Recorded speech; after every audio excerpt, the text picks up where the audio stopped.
Thank you very much, Carl, and thank you for that introduction. I think my family loves Basel. Basel is a very pleasant city to live in, and our children have been born there. They have grown up there, and that has kept us in Basel. But there are many other things going on there that makes it a worthwhile place to be. Thank you very much, Insurance Europe, for having invited me to speak today. It is a welcome opportunity for us to be able to tell you a bit more about the FSB's work and how insurance issues have come to be part of the objective to create a resilient global financial system that supports strong and sustainable long-term economic growth. In the aftermath of this crisis, it was obviously clear to financial industry participants, regulatory authorities, politicians, and the man in the street that deep-seated financial reforms were needed to address the types of fault lines that caused this crisis. And much of the reforms that have happened subsequent to that crisis, as you know, have focused on the banking system, on reforms of over-the-counter derivatives markets, shadow banking, securitization activity, and indeed oversight arrangements that take a broader system-wide perspective than was the case before. But a major objective has also been to address the problem of too big to fail, which will be what I will focus my remarks on. Too big to fail is obviously a phenomenon of long standing, and it was thought to be largely a banking problem. But this crisis put paid to that. Broker-dealers, money market mutual funds, obviously the banking industry, some large insurers, the whole, basically, of much of intermediated capital markets activity needed either public solvency or liquidity support. And the costs and the exposures to the public purse in addressing these problems were quite large. So in 2009, political authorities directed financial authorities and regulators to identify and to address with appropriate policy measures any financial institution or activity whose disorderly failure, because of their size, complexity, and systemic interconnectedness, would cause significant disruption to the wider financial system and economic activity. The FSB was asked to develop a framework to end too big to fail. And since 2010, we have made good progress in putting this into place. The framework involves the identification of globally systemically important institutions and the development and application of related policies which pursue the same objective, whether that entity is a bank, an insurance company, a critical financial market infrastructure.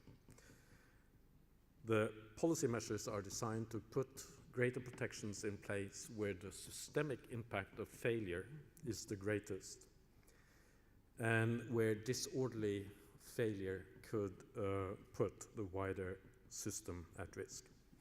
And the main policy tools have been high loss absorbency requirements for entities that are systemic and that is proportional to their systemic impact on default.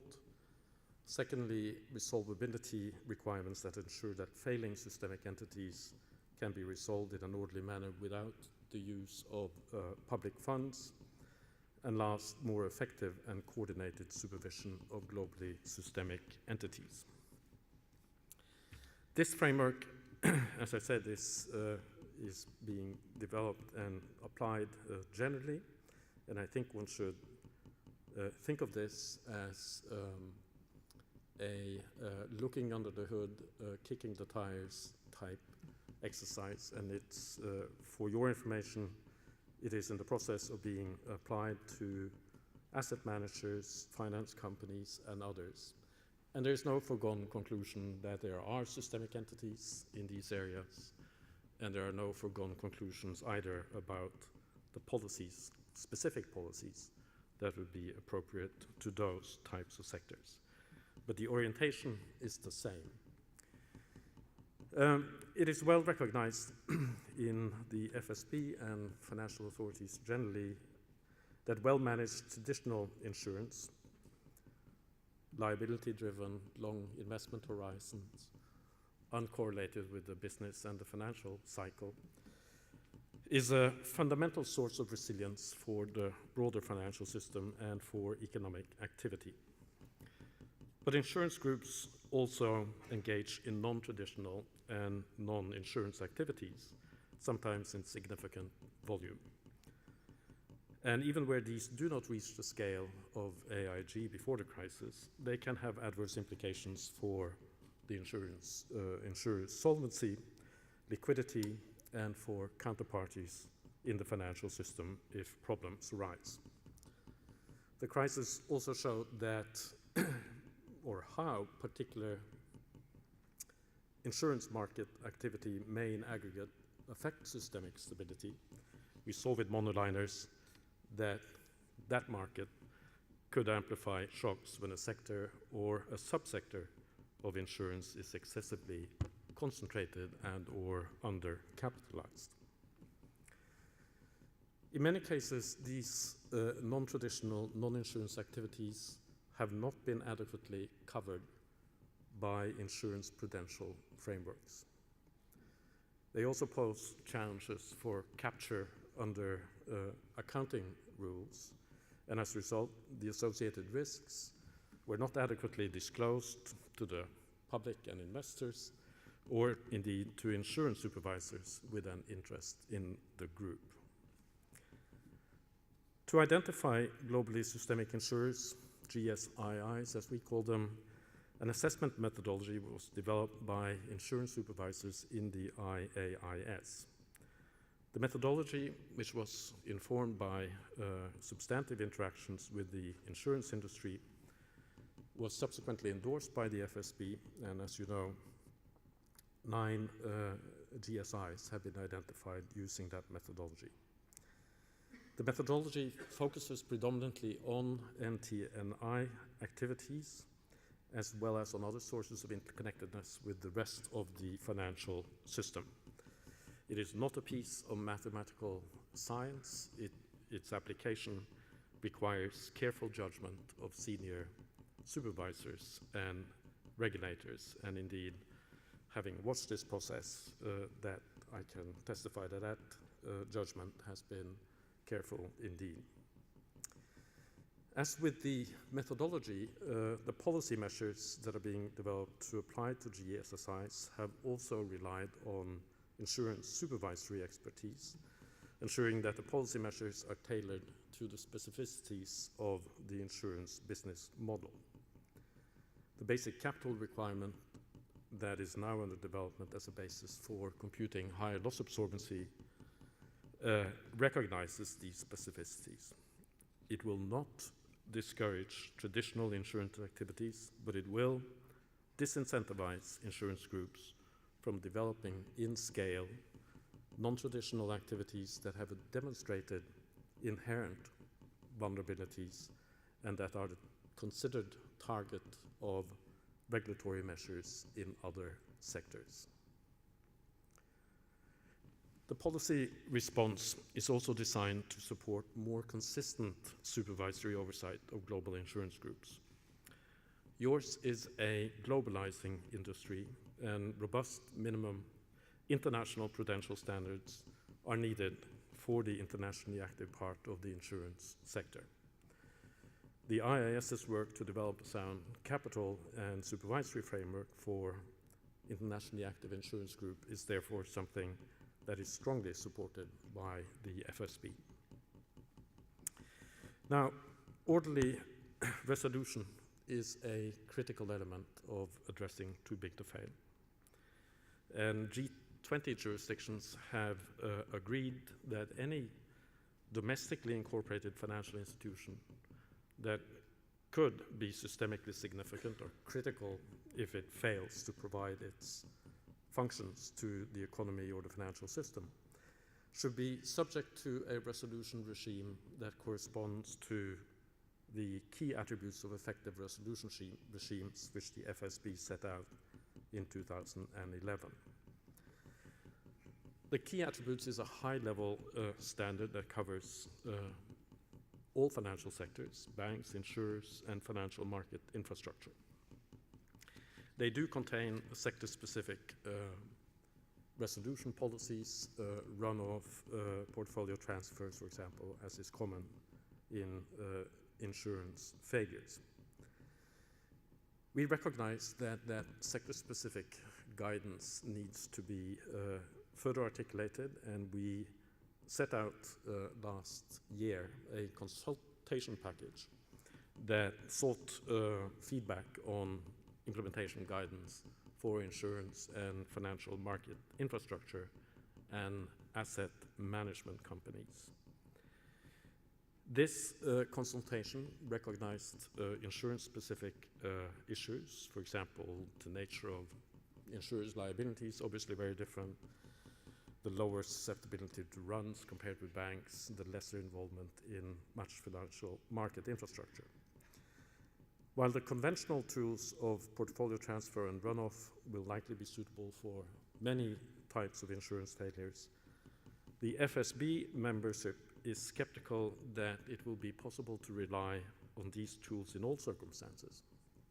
And in particular, it is hard to be convinced that runoffs or portfolio transfers will be adequate to contain the systemic impact of failing cross-border insurance groups with large derivatives books, securities financing operations, or other activities that involve significant financial interrelationship, including leverage and maturity transformation.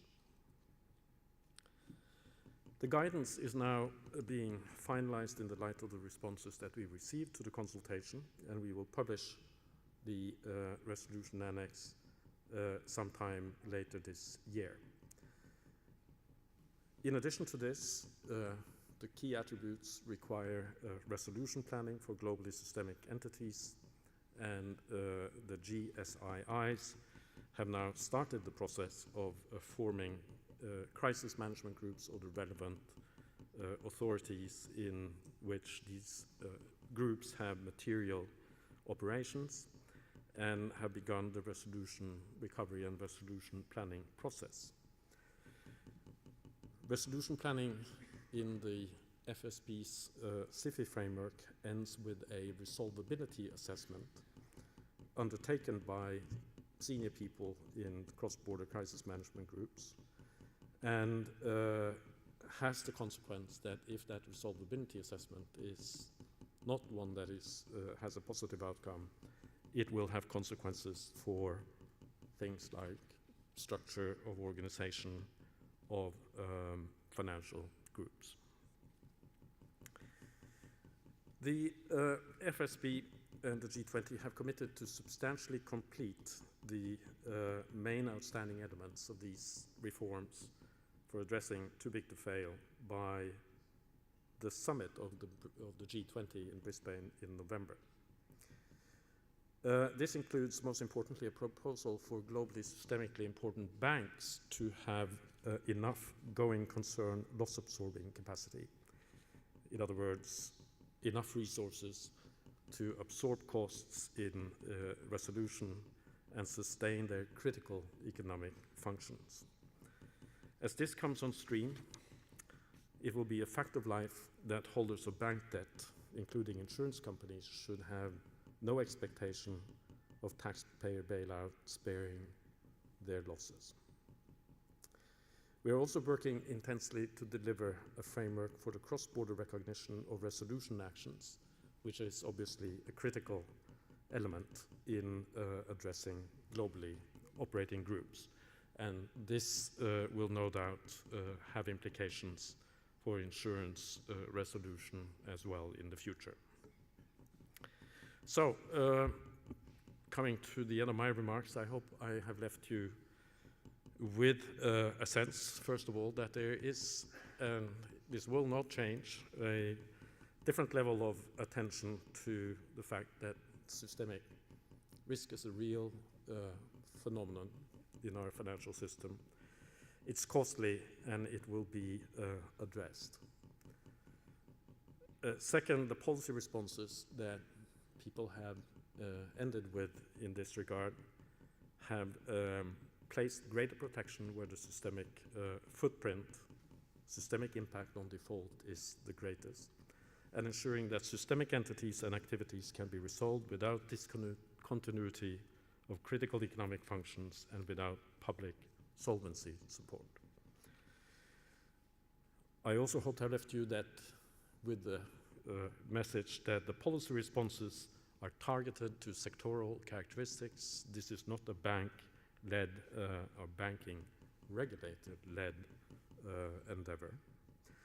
And indeed, for this reason, the regulatory community and financial authorities community has been heavily reliant on the expertise of insurance supervisors as well as firms. Indeed, the FSB could not have delivered on this mandate without the very active involvement of strong, independent standard setters such as the IIS. To conclude, we will eventually exit from this period of intense post-crisis regulatory reform. The financial system is never at a resting place, so no doubt there will be other things to be addressed, but some of these are pretty fundamental and we think consequential reforms for how the system will operate in the future. We will be moving increasingly to implementation and assessment of whether the reforms that have been undertaken are having their intended results.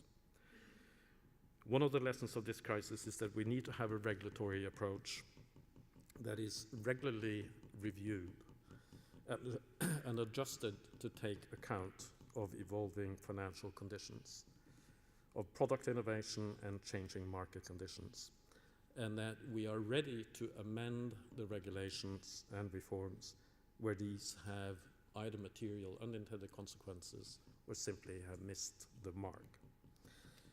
So in developing and maintaining a system of globally consistent rules for finance and ensuring that it meets its goals, robust interaction between regulators and industry is essential. And we all have an interest in working together in this regard to ensure that the financial system and the insurance sector is as resilient as it could be. Thank you very much.